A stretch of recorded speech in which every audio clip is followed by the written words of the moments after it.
Villainous by its_Kingston on AO3.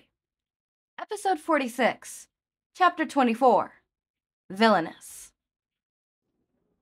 9:15 p.m. You're up, Twice. Kirigiri, resident timekeeper, said. Okay, you know the drill. Don't let anyone see you get gloopy, or our cover is blown. Kill the target. Twice instructed the double of Ochako. Take this and good luck. He handed the clone a pocket knife and a face mask. The double used Ochako's quirk to fly over the fence and landed safely on the other side. Whoa, come on, Toga, the clone claimed as it almost tripped over Aizawa's paler-than-normal face. The group sat analyzing the details Ochako provided as she explained UA's rudimentally guard system. Midnight patrols outside of the dorm building. Usually after Eraserhead is finished. She's assigned to it, so she has to do it at the same time every night. 9:15. Just follow the path from the dorms and you'll see her. Ochako tracked her fingers down the path on the map. Target spotted. It smiled and ran towards the pro-hero, Midnight. Miss Midnight. The clone purposely tripped as it ran towards the woman. Oh, Uraraka, you're all right, she exclaimed, crouching beside her, clearly injured Ochako. We couldn't find any trace of you until Class 1A reported that you had been kidnapped by the League. She helped the clone up. What went wrong? Twice wasn't as good as improving as Toga was, and his double definitely showed it. They cornered me. I couldn't leave. The clone leaned against Midnight, who steadied it. It's all right. You're safe now. I'll take you to Recovery Girl. Thank you, Miss Midnight, the clone said as she wrapped an arm around its waist to keep it upright. Ow! The clone breathed in sharply, feigning pain. I think one of my ribs are broken. It doubled over. When Midnight went to crouch down and make sure Ochako was all right, the clone sat up hastily and plunged the pocket knife into her neck, just as Toga said to do. Midnight went limp almost instantly. Holding its breath as it fumbled for the mask, the clone eventually found purchase. It strapped the mask to its face before hastily breathing in. Not even Ochako was sure of whether the pro-hero's quirk would work when she was dead, but it was better safe than sorry, especially since the clone had to cut through the fabric of Midnight's collar to stab her. All right, let's get you hidden, the clone mumbled through the mask, dragging her body into the bushes with Aizawa's, the same bushes Toga had dumped his body in.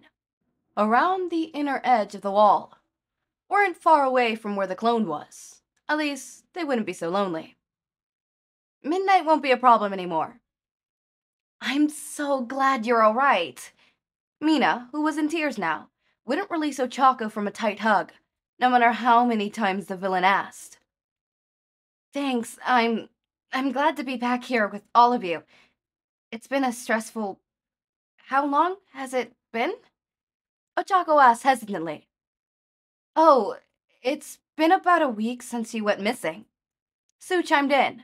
She hadn't let Ochako out of her sight the entire time. A week? Ochako murmured. It felt like years. At least that part was true. Have you seen any of the pro-heroes or teachers yet? Deku asked. I'm sure they want to question you and have Recovery Girl help you. I know this isn't standard, but I just wanted to be here for a little. I've been through a lot, and I don't want to talk about it right now. Please don't tell them I'm here, just for now. I'll talk to them by tomorrow morning at the latest. Ochako seemed scared as she spoke, her voice quivering. That isn't normally allowed, but we will grant you that this time. Being kidnapped by a terrorist group for a week isn't something to cough at, and you are a dear friend of ours. Ida said, chopping his hand motion, reminding her of the way Twice gave almost constant thumbs-ups. Thank you, really. Ochako gave her best attempt at smiling sweetly. Of course. Sue put an arm around her friend. Now, where is... Toga wondered aloud, skipping down the halls of UA. She remembered what Ochako had told her, but couldn't seem to find the right hall to turn down. Principal Nezu almost never leaves his office. It's on the 3rd floor. Ochako tapped the building on the map. Take the stairs up to it. There's only one elevator that goes all the way up to his office, and it's got cameras that he can monitor from his desk. Even the stairs have cameras. Those are easy to get around, though. They're right here, here, and here. She pointed to a large version of the school layout. Oh, there it is. Toga cleared her throat and got ready to put on a show, knocking rapidly on the door. She awaited the moment she could, beginning her act. Come in, came the voice. Toga bit back a smirk and limped into the office. There was a desk by one of the ironically large windows that the school was known for. In the chair behind it sat a small mouse? Principal Nezu was busy with paperwork, signing some papers with a little black pen. He took a sip of coffee, placing the empty cup back onto his desk. Principal Nezu, Toga exclaimed, stumbling into the office. Oh, Uraraka, what are you doing here? Last I heard, you've been kidnapped, he asked, climbing down from his seat to approach the girl. She swallowed hard. I got away. I thought you'd wanted to know first. I think they're coming after me. Oh, really? Nezu asked. He noticed the glint of the knife and turned away. I'll alert the staff then. Quickly, he tried to reach for the PA system attached to the speakers around the school, but was stopped by a small knife. It pierced the device, running the inner workings through, reducing them to nothing more than disconnected wires. Aw, you already guessed? That's no fun, Toga complained, hazardly approaching him. When she went back to slash him, he pulled the rolling chair into the way, dodging narrowly. Don't be a jerk. Just stay still. Scurrying to his desk, he reached for a button on the underside. Toga grabbed it, holding a knife to his throat. He couldn't reach the button in time, and although she was curious what it did, Toga didn't want him to press it. I suppose you would have brought a Rabbity as a bargaining chip, if you didn't impulsively kill her. He mused, arms still searching for the button. Nope. Ochako turned away from the button, still holding the small mouse man by the back of his shirt. I beg to differ. Those are your only options. Unless you left her at the League, or sent her somewhere else. Huh, that's interesting. Toga smiled. Too bad, I don't care. She slit his throat and pushed him back into the chair, taking care to properly disable the PA system and any cameras stationed around the school that led to the principal's office. She took another vial of blood, yet another trophy. Nezu is gone. He talked too much. Present Mike is usually around the auditorium, no matter the time of day. His schedule is hectic, so I don't know where he'll be, but the stage is my first guess. If he's not there, try the teacher's lounge. Ochako pointed to the respective locations on the school layout. Mike. Twice as double approached the stage that the hero stood on.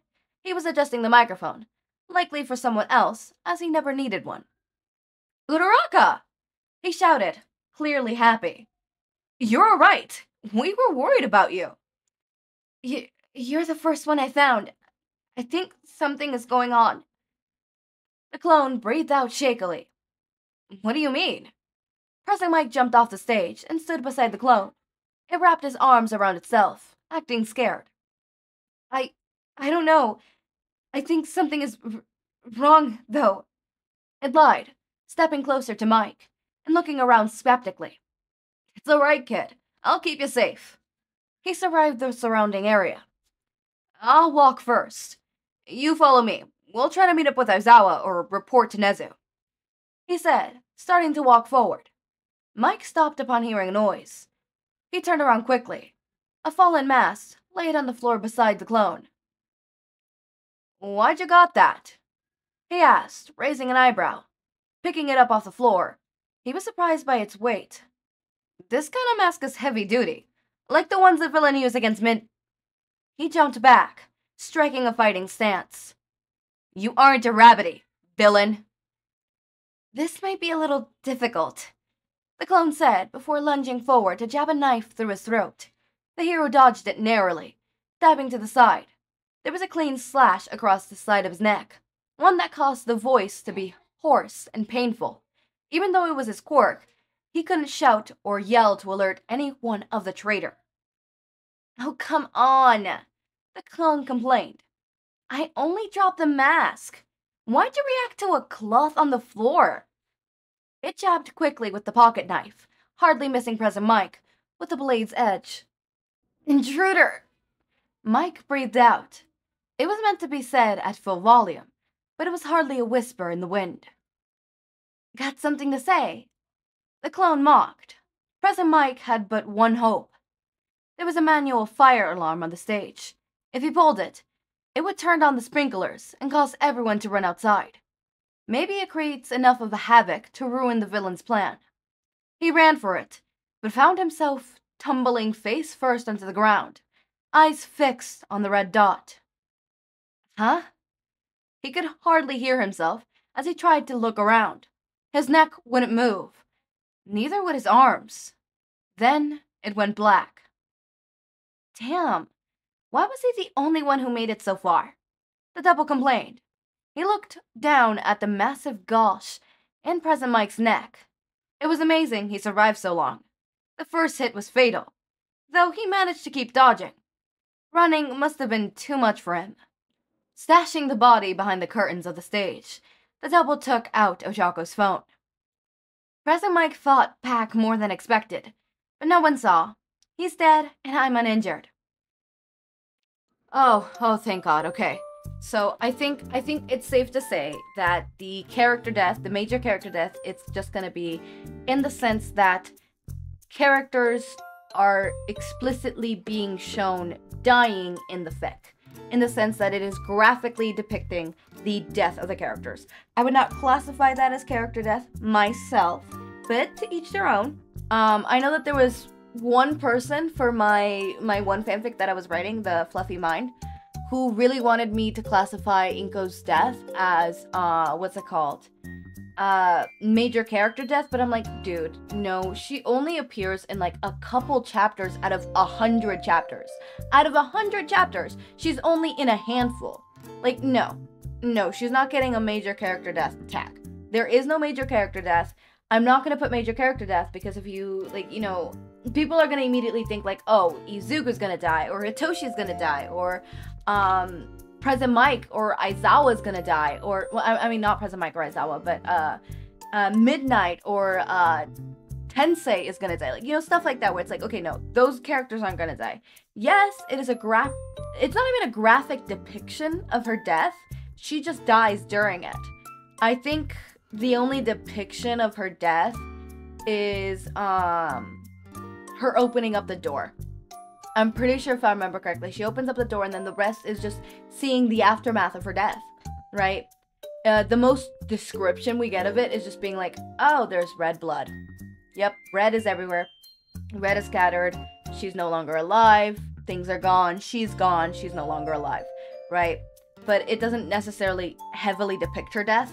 If I would have depicted her death, then yeah, I would have tagged like, I wouldn't tag major character death. I would have probably tagged something along the lines of graphic depiction of death, or graphic description of death, right? Stuff like that. Well, graphic violence is already one of the tags, one of the warning tags. So would I have to like be like, hey, graphic death is there, because I know graphic violence is there because there is certain scenes where I do need that being there, because there is certain things and certain scenes where it's like, okay, we're gonna need to take a mental health day after I write that one.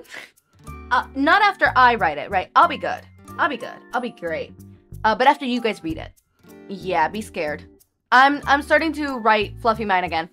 Writer's block is not that bad right now. It's just dude, writer's block has my ass, because whenever I'm free to write, all of a sudden it's here, and whenever I'm like, you know, not free to write and my schedule is busy, all of a sudden writer's block is like, I'm open, you can write yet again. Great, amazing, time, can you give me the time to fucking write? Anyways, but it's interesting.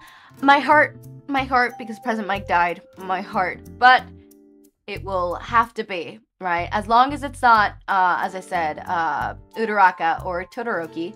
Not Todoroki, Uraraka or Toga, I am good. Alright? Those two are the ones that I'm emotionally attached to in this fic. If it was any other fic, I would be sobbing my eyes out because I do not like Present Mike or Eraserhead getting harmed. But they barely appear in this fic, so I'm good. I'm all good. Thumbs up, I'm good. Whatever. Kingston, you're doing such a wonderful job so far. I still don't see the angst just to be angsty, unless you're talking about all these major character deaths, which I wouldn't necessarily just say this as angst to be angsty. It's not angst. I guess like the biggest angst would be like Uraraka. But like, the thing is, you had the opportunity to do the angst thingy where Uraraka's like, oh, do I betray them or do I betray whatever? But like, obviously you didn't do it, which I'm not saying that's a bad thing. I like that, this route that you're going with, right? So it's like, it's not like this is like an angsty thing. It's just villains being villains, right? Villains kill, villains do this. This is their ultimate goal. It makes sense, right? It's not just angst to be angst or edgy to be edgy, right? There is a purpose. Just because something is edgy and angsty does not mean it is just angst to be angst. Trust me, I look back at some of the stuff that I wrote. I know there was a story that I had planned to write, not a fanfiction story, an actual story, where the two main characters were severely depressed. The first one, their father committed suicide. Oh, I can't say that word. I said it once, I think YouTube's gonna let it slide. But their father committed unalive after finding out that she was the product of infidelity. Not infidelity, what's it called? Cheating. I think it is infidelity, never mind. Was the product of cheating. And then the mom, aka the wife, blamed the kid for like a couple weeks. It's like, you're the reason, you're whatever. I wish you were never born. I wish I would have, yeetus the fetus, right? And then the mother ends up committing scooter ankle as well, and doing it in front of the daughter, which actually both of the times the daughter was there, present. Both of the times. The first time, she opened the door to her father's study when the pew-pew went off. As for the mother made sure that she was there. Using the same pew-pew, by the way. And then she's walking in this, like, park. And then this other person, right, this other main character number 2, right? This main character number 2, honestly, Cinderella ripoff. And you cannot tell me otherwise, right? Except the dad is alive and the dad is a bitch, right? She was taking a walk after her dad, like, yelled at her for, accidentally dropping one of the china plates, except she didn't drop it. It was her stepsister who dropped it, but blamed her, right? Her stepsister dropped it.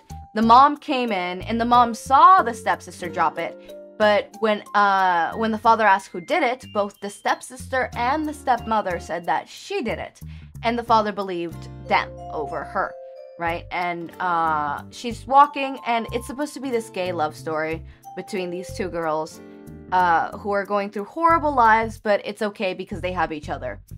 It's very angsty, and I mean very angsty, I mean super fucking angsty, and it's angst upon angst upon angst, because at one point one of them gets kidnapped. I kid you not, there is a kidnap plot. There is amnesia plot. I was adding all the angsty plots. Would this be something that I would think would be really cool to go back and redo? Yeah, I think it'd be cool to redo. Maybe not so angsty. Definitely not as angsty. I definitely would remove some of the plot points because some of the plot points don't make sense, right? I would definitely have it like, some angst bits and stuff like that, but I would remove a lot of the stuff, right? I would remove a lot. There's a lot of stuff that I would just take out because it's like, okay, what do you mean this person gets kidnapped by this other person who turns out to be the uncle of what is this? Where's the plot going? What? So trust me, Kingston, I know what angst, just to be angst is. This ain't it. This is good. This, what you wrote, is good. You might think it's not good, and you might say like, oh, well, my stuff now is a whole lot better and I didn't like, right? That just means you've improved. That just means you've improved, right? I have definitely improved because what the actual motherfuckery was that? You know, the beginning premise of it is really interesting. I mean, imagine, you know, a child, obviously I wouldn't have the mother, you know, pew pew, but imagine like being blamed for your father's pew pew, and continuously having, maybe not even just that, maybe just having a really, you know, abusive mother, manipulative mother, and controlling mother, while then having this other character who doesn't have the greatest family. Maybe it's not that their family is horrible, maybe it's just that their family doesn't give them time. The sister is always out with friends because the stepsister is always like popular. Like for a while she's like, yeah, we should definitely hang out, but like, not today or tomorrow because I have my friends, but like, yeah, definitely, right? And goes. The stepmother is always busy, you know, hosting things, doing this, doing that, and then the dad is always working, so the person's always alone, and maybe they have some mental issues.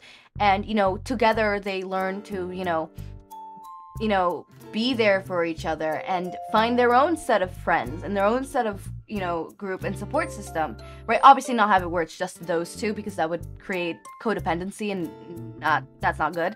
But like have them have a friend group that would be super nice, and, you know, have in the friend group be like, oh, this is like the mom of the group and this is like the dad of the group, and like, oh, look at that. Maybe it could be like themselves like, oh, you're like our parents. You're the parents of the group. Right? And it's like that cool thing of like, oh, I get to be something that, you know, I never had, right? Which could be either a parent who's attentive, or in the case of the, you know, the other one, a parent who's not an absolute ass. Stuff like that, you know, things like that. So, as I said, I know what to be angst is. This ain't it. This is good. This is well written so far. I'm loving it so far. Some might say that killing off the characters and the pro heroes would be just, it's out of nowhere, but it's not out of nowhere. It's not just killing to be killing. It makes sense. You have to think about it about a villain's standpoint, especially them. They've always been out to get these people. It has always been their goal, right? It's what's happening in the war arc right now in My Hero Academia. It makes sense. Do I 100% agree with the war arc in My Hero Academia? No, but that's for another day. Anyways, this has run long enough. As always, my raindrops, make sure to eat, sleep, drink water, take your meds. Have a wonderful day or night. Link to my Discord server and socials are down in the description. Subscribe to see more of my content, and thank you so much for watching.